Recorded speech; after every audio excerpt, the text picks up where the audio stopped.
broadcast network, AFTERBUZZ TV. Over 20 million weekly downloads in over 150 countries, and your #1 source for after-show entertainment.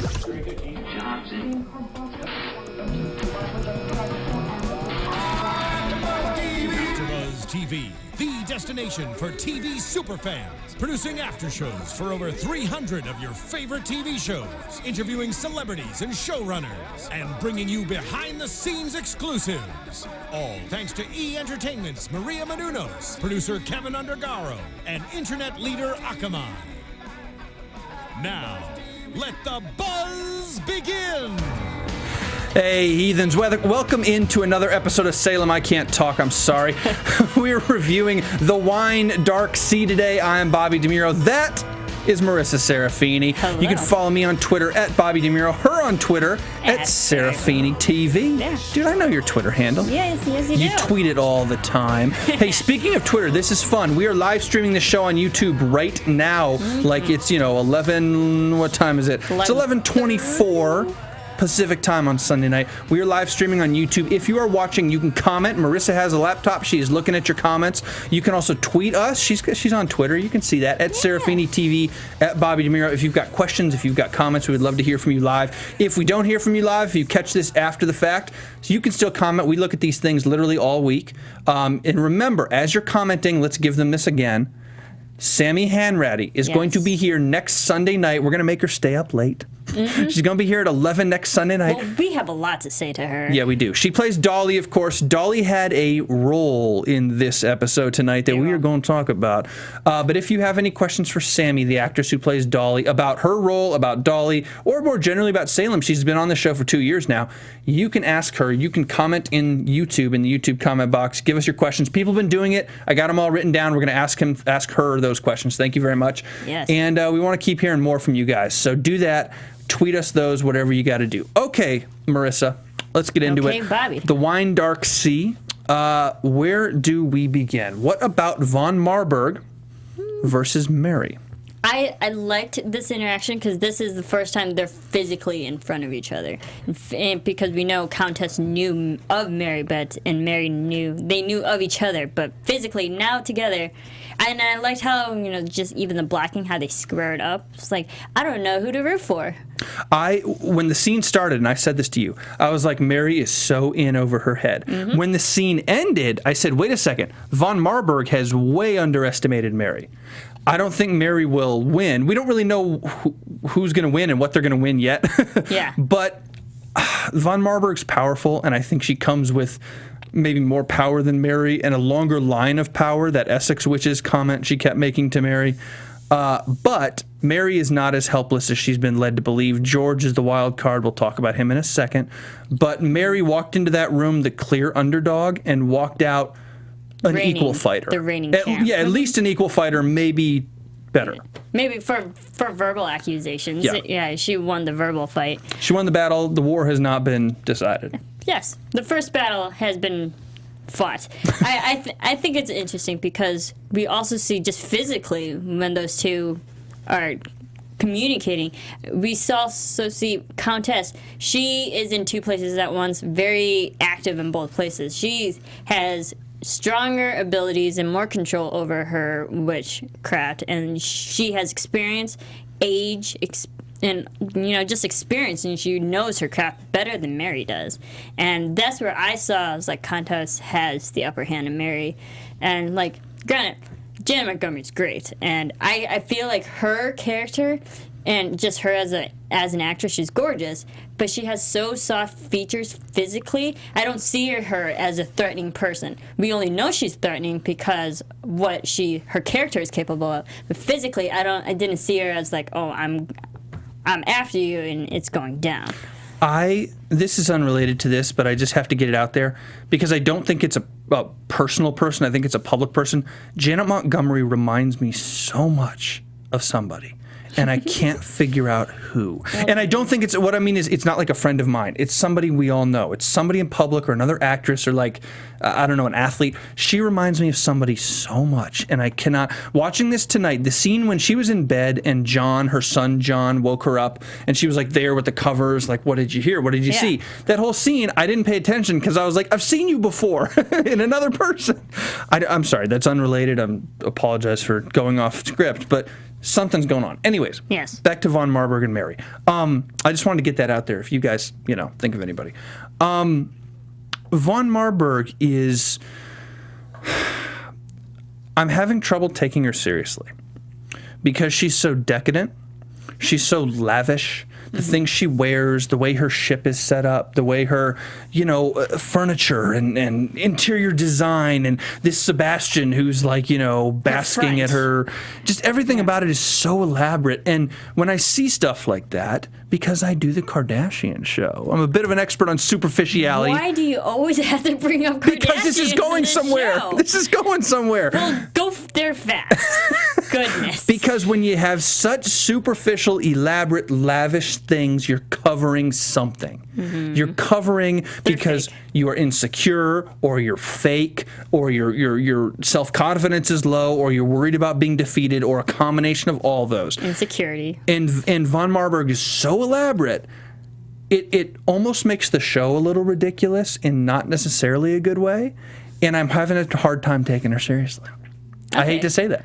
See, I didn't see it as that. I saw it as more, this is her authority. She's worked her way up the witch line. She has that experience. People bow down to her. And I saw it just like, she's gotten to the point where no one's going to confront her, go up against her, and now Mary is.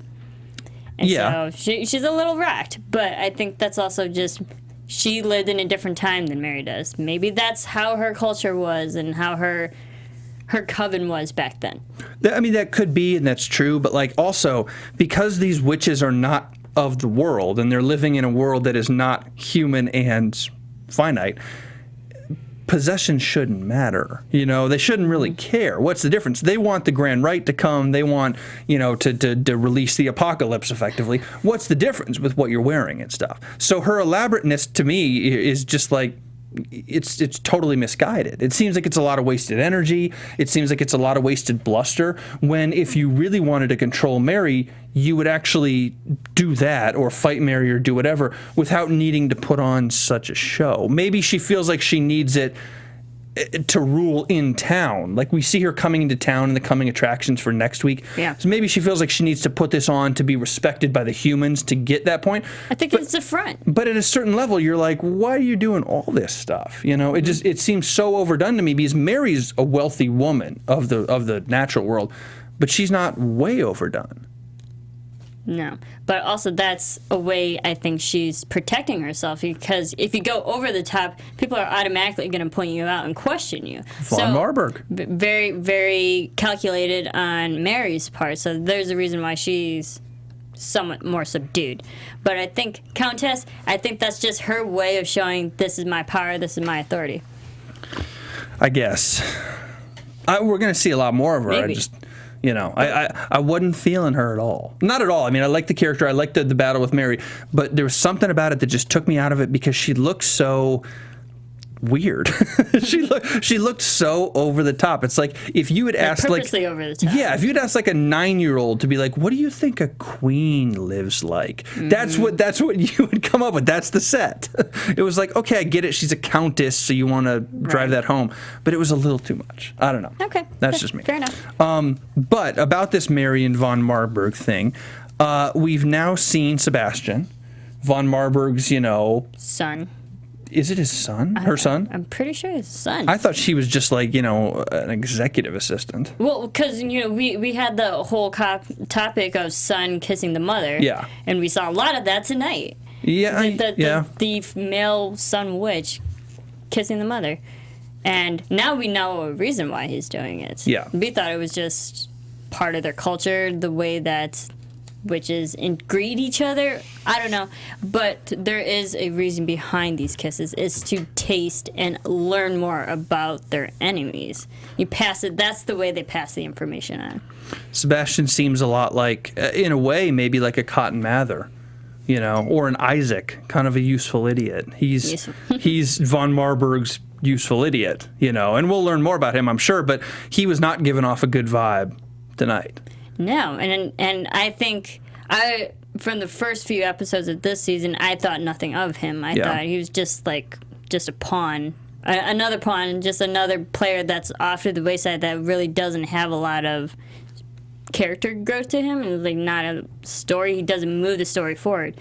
But tonight, I was like, okay, he could be another potential threat in all this, or a wild card. Maybe not a threat in of himself, but a wild card that can mess something up. Absolutely. But it's like, at first, he was a person I would easily overlook, but now I'm looking again. Okay, that's fair. We don't agree on anything so far. One thing we do agree on, or I hope we agree on this. Let me just say it. It's bullshit if George is not dead. George has water coming out of his body. He's been there for a while. Mm-hmm. Mary and Tituba were talking. They were walking through. That's a long time. Dude, I know the coming attractions had George. They were resuscitating him, and he's dead. It would be more interesting if he's dead because Mary's power ceases to exist. Just kill him now. I don't want him to be resuscitated and go through this thing again and have Mary be his mouthpiece and then have the frog in there and then have her convincing George every 3 episodes like, hey, you got to help me. Yeah. Kill him. I completely agree on this part with you, Bobby. It is time for George to die because even after tonight's episode, we finally see George. He's walking, he's talking. He is somewhat under the command of Mary, but this is him saying all these things just for Mary and survival. And then we literally see the next scene with them two together. She puts the frog back in. I was like, okay, so we're back to square one. How many more times can you do this before it gets old? It's already old. Yeah. And so if Countess and we see Countess literally drown him in that way, this has to be for good because Mary can't keep torturing him. It's done. It's over. One of two things can happen. George dies or George calls her out and screws everything up in the city.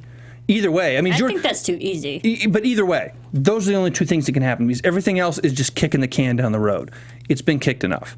Exactly. Kill him or make him come out and tell everybody what's going on with Mary. Either one of those would be fascinating. Don't keep kicking the can. If he's dead, he's dead. And let's see the fallout with Mary when Hawthorne gets news that George Sibley is not alive anymore. Mm-hmm. That's something I want to see. And also, if George dies, that just propels everybody forward, not just Hawthorne, but Countess and Mary. Their rivalry will literally, the war between them will officially start. Oh, for sure. 100%. Start. So I think George not dying, it's like we've done nothing. But if he does die, everybody can finally move forward. 100%. I would love to see him dead, and I thought it interesting that Countess von Marburg was like, oh, I left whatever she said, like I left a gift for you at your home. Whether maybe she misinterpreted and thought killing George was a gift, or maybe she knew exactly what she was doing and was being facetious about the gift. But either way, that was an interesting thing to say to Mary, because Mary, you could see the look on her face when George had all that stuff coming out and the frog came out. The look on Mary's face was like, I'm done. Yeah. If there was a line there, she's saying, my power's done. Yeah, I literally wrote in my notes, there goes all of her power/leverage. Yeah. And because we saw it tonight, it's like the reason why Mary was with George was just so she can have power over the town. So I was like, yes, have George die. And also, did I not call it? When we see Countess moving in both parts, I was like, Countess could go after George. Because literally, Mary on the bed can't do anything about it. Yeah. That's how powerful Countess is. So. And it looks like she did. She did. Yeah. Like, she did. Go after George, and she did. I really hope George is dead. I mean, George, hey man, I don't wish death, but it's time. Yeah. It's only for storytelling. Yeah. It's time. Yeah. Yeah. Okay. I guess we got it. George and Sebastian. I thought we had one more von Marburg and Mary, but I think that's it for the two of them right now. Are you watching yourself on the live stream? Yeah, I'm watching you as well. I'm reading your comments. Thank you all for commenting on YouTube. Okay, so let's move on, and this is an interesting one, to Anne Hale. Anne and Hawthorne. Okay, Hawthorne is a creep, man. Yeah, I mean, but he's not as big as a creep as the other antagonist in season 1. I mean, which one? Increase? Increase. Oh yeah, Increase, for sure, absolutely. For sure. But like, it just seemed so. I hate to use this word, but like, it seemed kind of like rapey without him doing it. When he came over, Anne was already covered up because she wasn't wearing clothes, and he was like, "Hey, you have to marry me, and if you don't, bad things will happen. So marry me." Well, that was a threat, but even that didn't really pack as much punch as Increase could have. Oh, no, absolutely not. Yeah, Increase was on another level. But I saw it more as an empty threat. I'm like, okay, yeah, what are you going to do to her? You have power, yeah. I was really creeped about it. Maybe because I just like Anne's character a lot. And Anne looks so innocent and so young meek. and meek. And yeah, she's just like, Brown Jenkins, God rest his soul. But we'll talk about him. She looks so innocent and young. And then for him to come over, and he looked her up and down at the end when he left. Did you notice that? He gave her the look in the eye and then like looked all down her body. And you're just like, ugh. Creeper. Yeah. And with his little facial hair, I mean, nothing's an accident. They have him doing that facial hair for a reason, because it looks creepy. He's supposed to be a little creepy and give you the heebie-jeebies in different ways. Today's is bad. Yeah, and also mentioning to Anne, like, you are a woman all alone with no one to watch over you. Yeah, meaning, so I'm going to take advantage of that. Exactly. Am I going to come back later? And Anne says it. She was like, yeah, I've been thinking about being a woman all alone, and I realized I need to watch out for the wolf in sheep's clothing. And do you know what he said? He was like, that's correct. And then moved right along. So that's him. Yeah, he's like, yeah, you're right. So anyways, it's not me, though. Yeah, he's a creeper. So Anne now is going to, will this spell with cotton work? Said differently, did Brown Jenkins die in vain?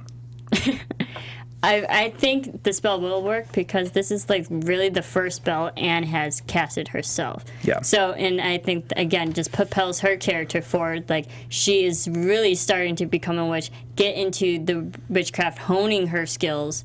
And so, yes, I think it will. And did I not say, last after show, a mouse only has a lifespan of 1 to 2 years. This mouse only had a lifespan of 1 week. Well, yeah, but she killed him. It wasn't like it was natural causes. She squeezed the life out of him. Mice die so fast. And again, a mouse, not threatening. If it was a rat, okay, maybe. But it's like a mouse, you knew it was going to eventually die. Yeah. Despite if it was natural causes or by killing and squeezing the life I'm with you, out but of it's it. no less painful because this was her only creature. It was the only thing she loved. Her parents were gone. She's all alone, running up the electricity bill, the candles. She's buying a lot of candles, sitting up late at night.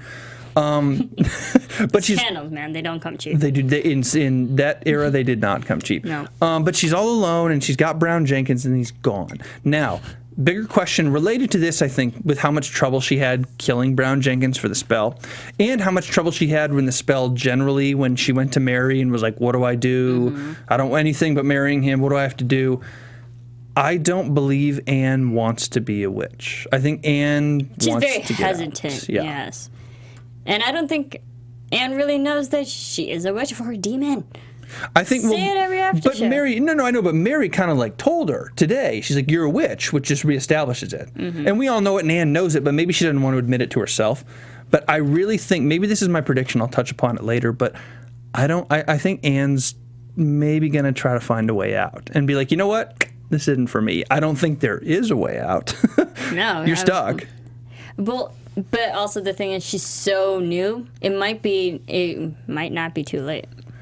Like, she could just get in and get out. In season 1, didn't Mary have the option to get out at one point?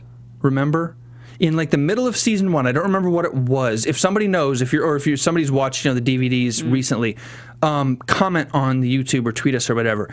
I thought in the middle of season 1, somebody, maybe it was Magistrate Hale, came to Mary and was like, if you want to get out, you have to get out now, and here's the process. I could be wrong about that. Get out of Salem. No, not get out of witchcraft. I thought there was something like that, and Mary had an option at one point. Maybe I'm totally crazy, but I thought there was a window there. So maybe Anne has a window. I saw it as maybe maybe like the first episode that premieres, like, do you really want to go through this witchcraft dark abortion or not?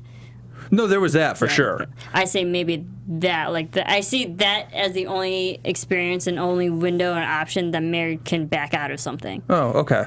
For some reason I thought it was something down the road later. Maybe I'm wrong. I don't know. Okay. I don't think so. Well, then maybe. Let us know. Yeah, then maybe Anne is stuck. And it'd be stupid to want to get out anyways. I don't know why I'm thinking of that. But either way, I'm thinking of that because I want Anne to get out. I'm like, Anne, it's like gang violence. Don't join. Mm-hmm. You know, like don't drink the Kool-Aid. Yeah, just go to college, man. Like there's Get better a boyfriend. Cotton. Hit up Cotton. There's better things for you. Like did you see her face light up when Mary says, "Or you can marry Cotton Mather"? She's like, "What? Mm-hmm. I have that option?" Well, because he's normal, right? Like he's not a mean person. You know, and I loved how Mary even points it out. Like whatever feelings you may have or you may have, like just go for it. I think so. And it's a little bit marrying Cotton or casting the spell on Cotton to fall in love. It's like the Sadie Hawkins dance of witchcraft. Like the girl asked the guy, like Mary was kind of insinuating that, I think, and even the other way. If Anne had played with Hawthorne, like Mary played with George Sibley to get what she wanted, sort of like the old Sadie Hawkins, reverse thing.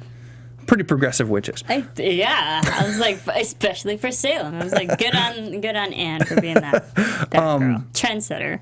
This thing with Cotton, though, it's interesting to see John, having Cotton at the door. Cotton, the way that Anne was behaving, let's get this on the table right now, because this is a fact, I hope. Cotton's totally down. Oh, yeah. He would have said yes had John not been there, but it was just unfortunate, really ill-timed that they said he was so beat down. How many times has it happened for you where somebody important comes to the door to profess their love and you're being held hostage by a crazy man with a knife? It's like, it's what, more 5-10 times? Yeah, it's all the time. More than I'd like to admit. Bad timing for Cotton. Yeah. But it's going to work out, I think. I think the spell, it'll or something will happen to move the ball. Well, because Cotton had to say no, do you think Anne really believed it? That's a good question. Well, I think that kiss told Anne what she needed to know. And when Cotton said no, maybe she prescribed it to a whatever variety of different things, but I don't think she's any less into it, obviously, or she wouldn't have done the spell. Yeah. She would have just resigned herself to the fact to be like, okay, I'm going to go with Hawthorne. And I have to kill my mouse. And remember, we've seen in the coming attractions that Cotton punches out Hawthorne after he says, "To the conquest of Anne Hale." Yeah. So Cotton's defending his girl on whatever level that is right now. I think Cotton's just going to sweep Anne off of her feet.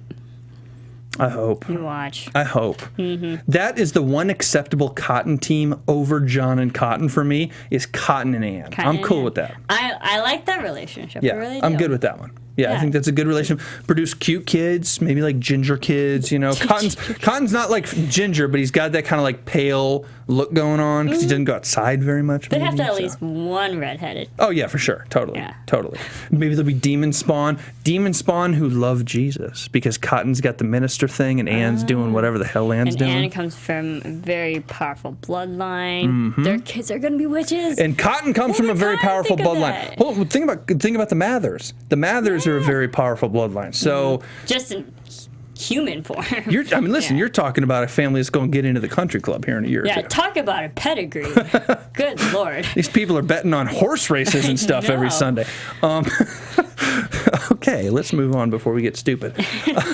We're already there. Yeah, too late. Not a ton on John Alden today.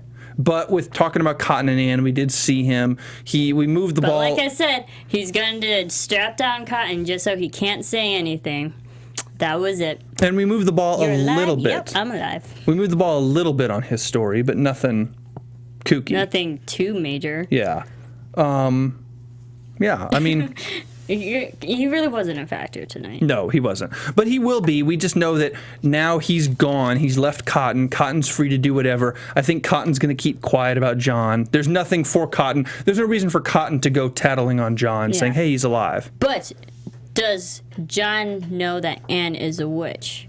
Because we saw Anne's burying her mouse, and he's lurking over behind Anne's back, so John is tracking her.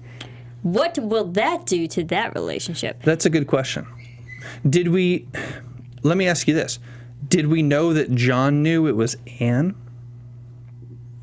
Could John have thought it was somebody else? Maybe. But it's also, Anne was at the door, and John and Anne have crossed paths back in season 1. It's like, John knows who Anne is. For sure. So I think when John went back and Anne's burying her mouse, it's like, he fully well knew who he was following. Yeah. So that whole Cotton Anne relationship, and now John going after Anne, tracking her down, what will that do with John and Cotton? Cause conflict. Mm-hmm. For sure. For sure. I guess we'll see. Yeah, but not a ton on John right now. Just kind of a moving the ball along with him. I'm alive. Yeah. You know. Or who says I'm alive, but I'm here. Yeah. Whether he's alive or not, he's here. But yeah, he's back. Now the Cotton is the only person John can confide in Salem. Not only that, but now this speeds up John's situation because John is back in Salem and now people start to know. And so even if Cotton's not going to say anything, and I think Cotton will definitely keep quiet, John is probably like, okay, the clock is ticking. And also, talking about ticking clocks, when we saw John looking in the mirror, the dark magic is already physically affecting him. So I think that in itself causes a timetable. Oh, he looks like crap. Yeah. So he has a time limit to take out all these witches before the dark witchcraft goes against him. Yeah. Dark magic. Yeah. It takes him out. Everybody is just, this isn't, you know what I like about this? Right now, it's getting complicated, but this isn't one versus the other. This isn't just Mary versus Countess Van Marburg. There's Cotton, there's John, there's Anne's offshoot, there's Mercy we're going to hit right now. There's so many different offshoots here that it is a little soap opera-y, for lack of a better word. Yeah, and it does drama. It gets ridiculous a little bit, but it's also fun, and believe me, it gives us no shortage of predictions. Okay, Mercy. Let's talk Mercy, Dolly, and Isaac. Remember, Dolly, Sammy Hanratty, is joining us next week, so if you've got questions, or if this segment we're about to do gives you guys questions about Dolly that you want to know, you should comment on YouTube or tweet us at Bobby DeMuro, at Serafini TV. We're going to ask those questions to Sammy Hanratty next Sunday. So, let's talk Sammy, or Dolly. God bless Dolly. Good for her. Saving Isaac. Good for her. We're gonna for Isaac. Sammy Hanratty, you getting a high five next week. Good for you. Yes, going against Mercy. Totally. Now, Sammy, you got to do something about your wardrobe. You're a badass now. You can't look so kept up. You got to open it up a little bit. Take out the little hat thing she wears. Let your hair down. You're badass now. You got to own it. You took out a guy. Yeah. Look at that. Yeah. You totally took out a dude. It's time to be It's like you took out Reverend Lewis. Yeah. Oh. That was totally. I was like, what? When you said take out, I thought you meant you physically removed Isaac. Yeah, dude, she knocked the crap out of Reverend Lewis. Yeah. Yeah, with a mallet. Knocked him out. Boom. With a mallet. Down he went. Yeah, I'm on Team Dolly for this. Yeah, and it's good because we see all these episodes. Dolly eventually is going to do something against Mercy, and we saw it tonight. Finally releasing Isaac and giving Isaac a chance to live again. And on the other side of this, I'm glad this happened too, and I'm glad Von Marburg is here, because Mercy, God bless her, phenomenal character, really moves season 1 along in a lot of ways. And she hasn't done anything this season. Not only has she not done anything, all she does is yell. All the time. Yeah. And as scary and creepy as the scene was when she discovered Isaac was gone and she yelled through the house, as creepy as that is because of how she looks and what she sounds like, half of me is sitting here like, oh good, Mercy's gonna yell again. Right. Well, you even said it's not like she can go outside. Yeah, she can't go. She's not gonna go anywhere. Be afraid of. It's again, she's so limited right now. She can't do anything. So thankfully, and we know that she's probably gonna hook up with Von Marburg. We've seen in the coming attractions. Something's coming there. Good, because Mercy's character is another one that it's about time to move on to the next thing. Because I was getting real tired of her bullshit. Well, yeah, I keep watching, and I'm like, what has Mercy done yet? And she hasn't done anything. Nothing. And she's eating really little pieces of Isaac. She's like, oh, I'll eat his heart tomorrow. Well, too late now. But cannibalism, ew. But also, it's like, was she eating the boils off of Isaac? That's nasty. And cutting like little pieces of skin. I was like, well, whatever sustains you, I guess. But like, it's time to move this along. Crazy. We've had a lot of scenes of Isaac, whimpering on the table, of Dolly crying her eyes out, of Reverend Lewis being defeated, and of Mercy yelling and talking like this. Of Isaac still being poor Isaac. Yeah, and now finally that's over. The next thing's coming. It's about time. But thank you, Dolly, for pushing us along. Move on. Now the question is, what comes next for Miss Mercy? I don't know. But we actually do have predictions. Yeah, So- we'll just save it for that. Okay. Yeah. Should we? You know what? Let's just jump to them right Let's now. go to predictions. Okay. Prediction time. And now, your AFTERBUZZ TV predictions. Was tonight's show light on content, or are we just missing something huge? Meaning what? I just feels like tonight's show was a little bit light. That's not a bad thing. There are light shows and heavy shows. Right. But I'm looking through this and I'm like, I felt it was a lot of setup for what's going to happen next yeah, episode. which is like 3/4 of what Salem is. Yeah. Yeah. There was a lot of setup because we established there's conflict between Countess and Mary. So that's started. There's now conflict between Mercy and Dolly. That has started. Isaac has a whole new chance at life again. Yeah. Hopefully. Hopefully, yeah. Hopefully. So, again, it's just setup. We know what Anne is now after. She started the spell. Set up for what the outcome of that will be. It's just a lot of setup. Yeah. Well, there's nothing wrong with that. Yeah. So, prediction time. What do you think? What do you have? Okay, well, you had a good one, which I don't want to, steal off of. But again... Do it because I actually don't remember what it was. Okay. I did say Mercy and Countess are going to team up. And we saw Countess tonight with her face, half not even there, just ripped apart, whatever, not fully formed. And we know Dolly is all decrepit and her body... Or Mercy. Mercy. Physically is not doing too well. Countess is going to help restore her physical image. Okay. This is a big prediction for us because of next week's show. I'm thinking... So let's tell our viewers. When actors and actresses book shows with us, a lot of times they book them based on an episode where their character is going to be doing a lot because it makes for great television. We can then talk to the character. Mm-hmm. So Sammy's coming in next week. We don't get a preview of what's happening next week. We're as lost as you guys. We're going to watch it next week. Yeah. Sammy, of course, knows what happens to Dolly. She filmed this months ago. Yeah. I think that Dolly is going to die next week. I think so, too.